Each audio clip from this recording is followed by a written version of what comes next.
Welcome back to 21 Steps, an audiobook podcast by M.A. Box. Chapter 13. Charlie woke up the next morning feeling like a cloud had lifted from his life. It was the strangest feeling for him. He lifted his head up off the couch, wincing in pain. His neck had been at a strange angle the entire night. The television was still playing in front of him, an old episode of The Price is Right. He put his feet on the floor, mouthing, "Come on down," as he slowly came to his feet. He put his hand quickly on the arm of the old couch as the blood rushed to his head and made lights go in and out in front of him. He slowly straightened up and stretched his arms above his head. He walked into the kitchen and looked out the window to see the sun shining over a mild day outside. He hadn't thought this way in a long time, but he felt like going for a run. He put on running shorts and an old pair of running shoes that he laced up tightly. He stretched his legs for a little while and stretched out his sore neck. He hoped that running would bring some clarity, not only to the cases that he was working, but also to his life. He opened his front door and squinted from the light of the sun, but stepped out anyway and took a deep breath. He started running slowly, just trying to get into a rhythm.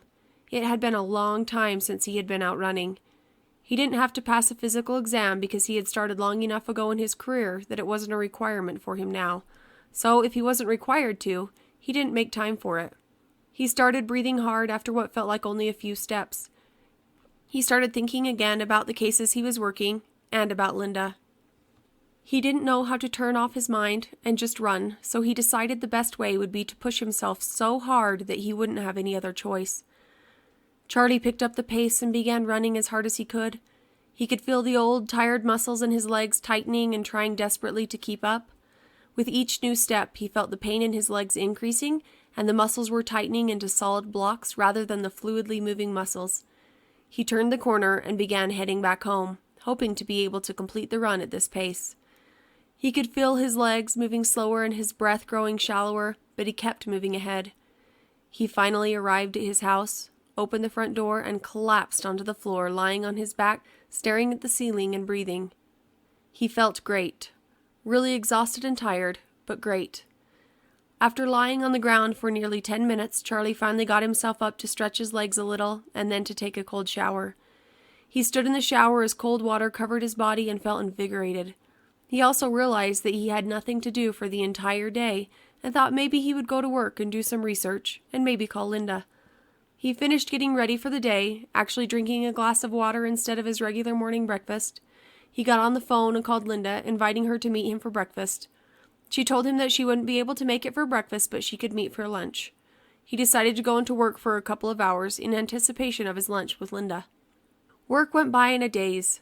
Charlie was so excited for his lunch with Linda that he had a hard time focusing on anything else. He still thought about Derrick and Leslie and wondered what really happened that night. He thought maybe he would ask Linda today what kind of things could happen that would cause death to be unexplained. Although, that really didn't make sense. If she knew what caused it, then it probably wouldn't be unexplained. But he thought he would try anyway. It gave him a reason to talk to her. Maybe after he talked to her, he could come back tomorrow and do more research to make sure he understood exactly what could have happened. He drove to the lunch place where they were meeting and arrived 5 minutes early. He sat at a booth on the side of the restaurant with full view of the front windows and the door, so he would be sure to see her approaching. She was never far behind him, and this was no exception. When she arrived, she looked beautiful.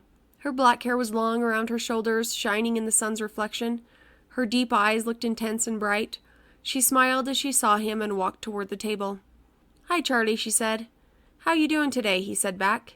"Doing great. How about the weather? It is so beautiful out there." "Yes, it was a really nice day to be out and about." "So what have you been working on today?" "Well, I didn't actually go in until a couple of hours ago, so I haven't gotten a lot done. But I'm still thinking about the Sterling case. I just can't put all of the pieces together. I know you are probably getting sick of this case, but I just have to ask you, what kind of things can cause an unexplained death?" "Oh, so you're ready to learn something, huh?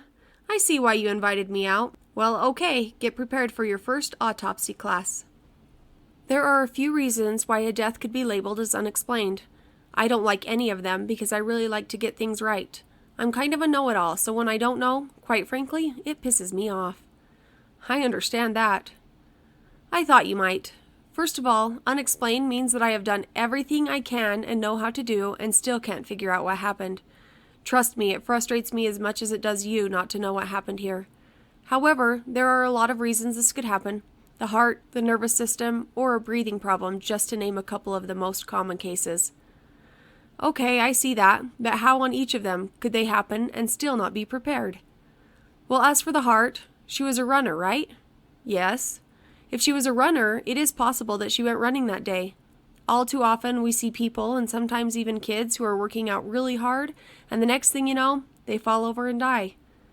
Wow, you made that sound really caring.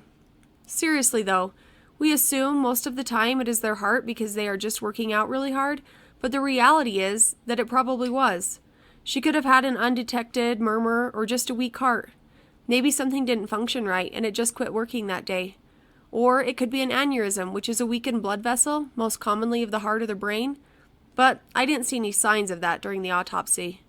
But this would happen while she was getting into the tub? Yeah, any time.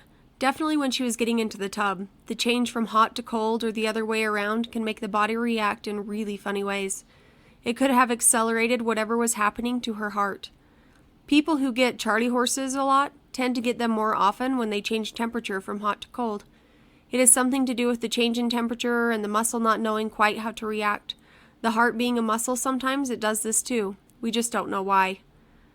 Oh, that's really great, so I can expect that one day I may be walking from the office out into the snow and my heart will just react wrong and I can die. Or I will just cramp up in pain just because my muscle can't figure out what they're doing. Great. Well, that is the heart. Now what about the nervous system? That would probably be more common in someone younger than she is because she would probably have seen some other signs leading up to this. But who knows? Maybe she did and just didn't say anything. The nervous system controls everything we do. So it is possible that if there was a fault or something went wrong, then maybe her lungs just stopped working, or her heart, or her brain. Again, it's really hard to tell, and it wouldn't be something we would be able to see in the autopsy. Sometimes it just quietly takes place, and this could be one of those times. I guess it could have been. It sucks to think that we could just drop dead one day without even being able to plan for it. And you said I wasn't being caring. Well, you know what I mean. Okay then, what about the breathing problems? Anyone who works out a lot knows that when you get really tired, your lungs feel like they tighten up and you have difficulty breathing. Charlie thought back to the morning when he was running and could definitely relate to that. He wanted to mention that not just people who work out a lot know that, but he wanted to save some of his pride, so all he said was, yeah. Lungs can be very scary things. If they are overworked or clogged, they can either collapse so you can't breathe at all, or you just won't be able to breathe because something is blocking them, such as mucus in cases of asthma. If this happens, it can cause death very quickly. The oxygen wouldn't get to the brain or to the heart, and things would just shut down. I'm not sure if this would fit Leslie's case, though, because we did find water in her lungs. So if you were to have to guess on a cause, which one would you choose? My job isn't about guessing, and I don't know that I could make that decision. Just try. What would you think would be most likely, given our victim and her circumstances? I guess I would go with a heart condition. It is really the most common and she actively worked out. But this is off the record and nothing you can hold me to. If asked, I will deny saying that. Oh, I know. I just want your expert opinion, and you are the expert at hand. Yes, I am. Let's move on to something more positive. What do you have planned for the rest of the day? They went through lunch, talking about the small things and planning to attend a movie later that evening. Each one of them had their own reasons for being careful in this relationship, but both of them felt a strong chemistry to the other that they couldn't easily look past. They spent the rest of the day together, walking around the park and talking about nothing and yet everything all at the same time. They spent time sitting on a park bench and even went to a movie at the local theater where Charlie reached out and took her hand. She held it back and smiled at him. It was the best day that Charlie could remember in a long time. Linda was a good girl, a real keeper, and he knew that about her. He drove her back to the diner where they had met for lunch and walked her to her car. He felt that tightening in his stomach again as they reached her door. He could see her beautiful, pouty lips and the bright gleam in her eyes. His stomach clenched tight as he leaned in to give her a kiss. When their lips touched, he felt passion. It had been so long since he had felt real emotion behind a kiss. After what he felt was just long enough, he slowly pulled back. He reached his hand up and cupped her cheek. He smiled at her. He opened the car door as the kiss lingered on his lips and told her that he would call her tomorrow. He wanted to ask her to come over, but he knew that she was worth the wait, and he wanted to do things right. He watched her taillights turn to red ants against the night sky and couldn't wait until he could see her again. He thought about her beautiful smile and deep, intense eyes, and knew that he was falling too quickly for her, but he couldn't help it. He could try to fight it and hold back, but then he might miss out on something great. He thought maybe he would just take it slow with this one and let the pieces fall into place if they will.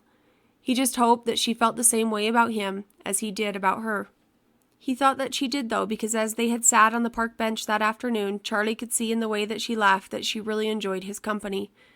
It was an emotion that she gave off, and he could read it loud and clear because his emotions were reacting in the same way. Charlie went home after his date with Linda, and he couldn't get her out of his mind. He kept thinking back to the curve of her lips as she smiled and how soft they were when they kissed.